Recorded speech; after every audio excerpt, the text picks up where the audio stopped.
শিল্প, এটা একটা পেশা। সকলের পেশাই তাদের জন্য সম্মানের, কিন্তু এই পেশা হিসেবে রাষ্ট্রের স্বীকৃতি এখনো আসেনি। কি কারণে? প্রশ্নের উত্তরে যদি আমরা বলি অভিনয় করি, তাহলে পাল্টা প্রশ্ন আসে, আর কি করেন? না, আর কিছু করতে হবে কেন? এটার একটা পেশা, অন্যান্য পেশার মতোই এটা একটা পেশা। পেশাদার হওয়া শিখতে হবে আমাদের, আমাদের অরাজনৈতিক হতে শিখতে হবে। একটা শিল্পী সংগঠন কখনো পলিটিক্যাল পাপেট হতে পারে না। অভিনয় শিল্পীদেরও অনেক ধরনের ক্রাইসিস আছে। হ্যালো, তাদের স্বার্থ, মর্যাদা এবং অধিকার নিশ্চিত করা তখনই সম্ভব যখন সকল প্রকার অভিনয় শিল্পীরা একটি মাত্র সংগঠনের অন্তর্ভুক্ত হবে, আর তখনই পুরো সিস্টেম পুনর্গঠন করা সম্ভব। রিফরমেশন একটা পজিটিভ আইডিয়া, একটা মতাদর্শ। পারস্পরিক সম্মান চর্চার মাধ্যমে এর শুরু করতে হয়। অহিংসতা হলো একমাত্র এমন ন্যাশনাল ক্রাইসিসে রিফরমেশন করার জন্য। এতদিন যারা ছিল তারা কেউ থাকবেন না, কেউ একে বাদ দাও, ওর সাথে কাজ করবো না, এমন কথা আমরা বলছি না। এটা যার সাথে যার হবে সেটা ব্যক্তিগত। অভিনয় শিল্পীরা অভিনয় করবেন, এটাই তার কাজ। আমরা যে পরিকল্পনা নিয়েছি তাতে অভিনয় শিল্পীদের সংগঠন হবে বাংলাদেশের একমাত্র কাস্টিং হাব, যেখানে দেশের সকল স্কিল অ্যাক্টররা লিস্টেড থাকবে তাদের স্কিল অ্যান্ড ক্যাপাবিলিটি অনুযায়ী। অভিনয় শিল্পীরা নিশ্চিন্তে ক্যারেক্টারের প্রিপারেশন নেবেন, সুন্দর পরিবেশে নিরাপদভাবে শুটিং করবেন। লাইফ এবং হেলথ ইন্স্যুরেন্স থাকবে, প্রভিডেন্ট ফান্ড, রিটায়ারমেন্ট ফান্ড থাকবে, আর্থিক নিরাপত্তা থাকবে, কর্মসংস্থানের নিশ্চয়তা থাকবে, কাস্টিং রুম, পিআর রুম থাকবে।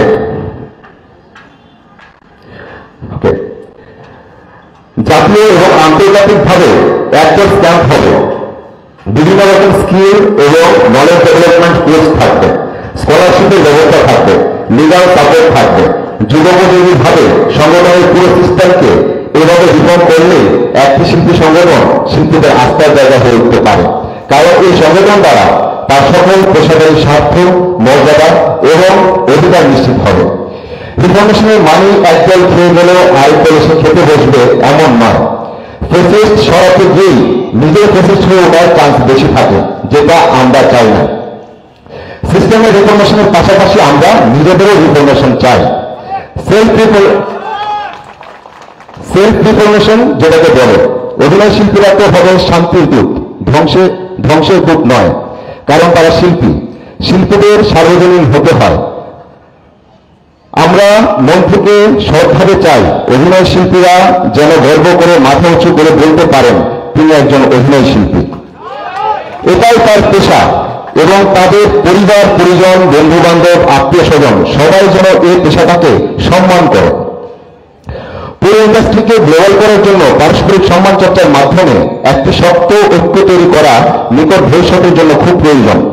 সারা দেশে যেভাবে একই রকম সিচুয়েশনের পুনরাবৃত্তি হচ্ছে তার একটাই কারণ, সেটা হলো গত 53 বছর ধরে দেশে শুধু প্রতিশোধ, প্রতিহিংসা এবং ঘৃণার চর্চা হয়েছে। যদি সত্যি একটা সুন্দর দেশ দেখতে চাই আমরা, তাহলে সবাই মিলে সত্য, সুন্দর আর ন্যায়ের প্রতিষ্ঠা করতে হবে, সম্মানের চর্চা প্রতিষ্ঠা করতে হবে। আমরা এই চর্চাটাই করতে চাই। আমাদের অভিনয় শিল্পীরা অনেক বেশি পরিশ্রমী এবং মেধাবী, শুধু একটা প্রপার স্ট্রাকচার দরকার। আমরা এই দিনটা আনতে চাই যেদিন থেকে সকল অভিনয় শিল্পী দেশ এবং সারা বিশ্বের কাছে সম্মানের সাথে। আমরা এমন একটা সংগঠন করতে চাই যেটা সকল অভিনয় শিল্পীদের জন্য হবে, যেখানে কোনো ভেদাভেদ থাকবে না। একটা সময় ছিল এবং এটাই থাকার কথা, এটা ধীরে ধীরে পলিটিক্যাল ইন্টেনশনে নষ্ট হয়েছে। যেমন নষ্ট হয়েছে বটতলার নিচে বাউল গান, পালা গান বা পুঁথিপাঠ। এমনভাবে সংগঠনকে গড়তে হবে যেন দেশের সকল স্থান থেকেই শিল্পীরা তৈরি হওয়ার সুযোগ পান। আমরা এই স্বপ্নটাই দেখছি। তাই এই মুহূর্তে সকল অভিনয় শিল্পীদের এক হওয়ার কোনো বিকল্প নেই। আর ডিভাইড অ্যান্ড রুল গেমের মধ্যে শিল্পীদের পেঁচিয়ে যাওয়া ঠিক হবে না। প্রজন্মের পর প্রজন্মের কাছে অভিনয়কে একটি সম্মানজনক এবং নিরাপদ পেশা হিসেবে প্রতিষ্ঠা আমরা করবই।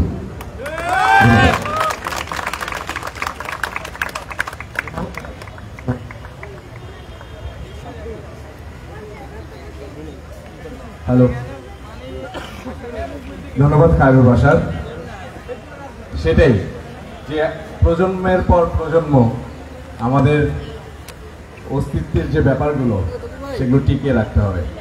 আমরা এরপরে ছোট্ট একটা বক্তব্যের জন্য ডাকছি মনোজ প্রামাণিককে, জাস্ট কিছু বলার জন্য।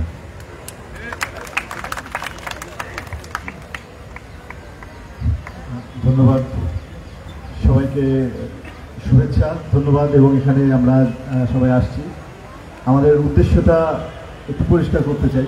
অলরেডি খায়রুল বাশার সেটা বলেছে।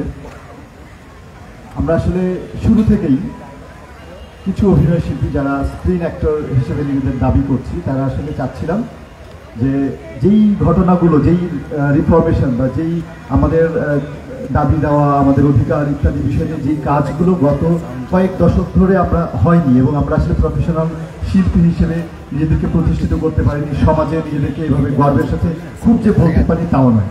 তো সেই জায়গা থেকে আমাদের মাথায় চিন্তা আসছে, আমরা সবসময় ফিল করেছি যে আমরা আসলে এই রিফরমেশনগুলো বা এরকমভাবে জিনিসগুলো ঠিক করা যদি হয়, সিস্টেমটাকে যদি ঠিক করা যায়, তাহলে আসলে এটা সম্ভব হবে, সমস্ত শিল্পীদের জন্য সেটা সুন্দর হবে। তো সেই জায়গা থেকে আমরা আসলে শুরু থেকেই যেহেতু দেখেছি আমাদের আসলে এখানে সংগঠন হিসেবে অ্যাক্টর্স গিল্ডই আছেন বা শিল্পী সমিতিও আছে, তো আমরা অ্যাক্টর্স গিল্ডের কাছে আমরা এই আবেদনটাই জানাই যে চলেন আমরা আলাপ করি, এবং আলাপ করে আমরা আমাদের নিজেদেরকে আরও উন্নততর করি, যা প্রয়োজন সবার জন্য, সবার ভালোর জন্য সেটাই করি। এর আগে কি হয়েছে না হয়েছে সেটা আমাদের আসলে হয়নি, সেটুকুই যথেষ্ট। কেন হয়নি, কে করেনি, সেই দোষারোপে আমরা ছিলাম না, আমরা শুধু চাচ্ছিলাম রিফর্ম করতে। তো সেই রিফর্মের জন্য আমরা তাদের কাছে যাই, কিন্তু আসলে যথাযোগ্য যেই ফিডব্যাকটা আসার কথা বা তাদের থেকে যে সহযোগিতা আসার কথা, সেটা আসলে আসছে বলে আমরা মনে করছি না। কারণ তারা বিভিন্নভাবেই ডেট পিছানো কিংবা দেখা যাচ্ছে যথাযথ আলোচনার পরিবেশ তৈরি না করা, তারপরে সদস্য অদস্য বিভাজন করা, সদস্য অসদস্য বিভাজন করা ইত্যাদি করেছে। ফলে আমাদেরকে আসলে আমরা আসলে চেয়েছিলাম আমরা একটা পরিবার, এবং আমরা নিজেদের মধ্যেই আসলে নিজেদেরকে এবং সিস্টেমকে ঠিক করে আসলে একটি ভালো জায়গায় যেতে। কিন্তু আমাদের মোটেও উদ্দেশ্য ছিল না যে আমরা সবাইকে এটা জানানোরও আসলে প্রয়োজন নেই, একটা পরিবারের মধ্যে যখন একটা কিছু ঘটে। আমরা সেখানেই ছিলাম, কিন্তু সত্যিকার অর্থে আমরা জানি না কোনো অজ্ঞাত কারণে আসলে সদস্য বলি অসদস্য বলি যাই বলি না কেন, শিল্পীদেরকে আসলে বিভাজিত করা হচ্ছে, এবং তারা আসলে তাদের অধিকারের কথা বলতে পারছে না। আমাদের মূল কথা এই যে দেখতে পাচ্ছেন হাতে যে কাগজটা আছে, এখানে আমরা আসলে কি কি ধরনের রিফরমেশন করা যেতে পারে এবং কি কি প্রশ্ন আমাদের আছে যেটা আমরা জানতে চাই, এবং যেটা এই প্রশ্নের ভিত্তিতে আসলে আমরা রিফরমেশন করতে পারি। তো সেই কারণে আমাদের এখানে একত্রিত হওয়া। শুধু এই কাগজে যা লেখা আছে সেটাই যথেষ্ট নয়, আমরা আসলে চেয়েছিলাম যাদের সাথে আলোচনা আরও করতে চাচ্ছিলাম, অ্যাক্টর সিকিউরিটি যারা, তারা আমি এ পর্যন্ত মনে হচ্ছে না কাউকে দেখতে পাচ্ছি, তারা আসলে এটা একটা মানে কি বলবো যে কনস্ট্রাকটিভ একটা আলাপই হতো, আর কোনো কিছু নেই। এখানে পক্ষ বিপক্ষ নেই, এখানে একটাই পক্ষ যে স্ক্রিন অ্যাক্টরদের ডেভেলপমেন্ট, তাদের রিফরমেশন, তাদের চাওয়া দাবি অধিকার ইত্যাদি নিশ্চিত করা। তো এই কাগজের বাইরেও নিশ্চয়ই অনেকের অনেক প্রশ্ন আছে এবং অনেক মন্তব্য আছে বা অনেক পরামর্শ আছে, সেগুলো আমরা শুনবো, এবং আমরা আশা করবো এখনো বা সব সময় যে আমরা এ পক্ষ ও পক্ষ নয়, আমরা সবাই একটি পরিবার হয়ে এই আলাপে অংশগ্রহণ করব এবং এই রিফরমেশনে এবং এই সমস্ত স্ক্রিন অ্যাক্টরদের উন্নয়নে কাজ করব। ধন্যবাদ। ধন্যবাদ মনোজ প্রামাণিককে। আমরা আরো কিছু কথা শুনবো, একটু শ্যামল মাওলা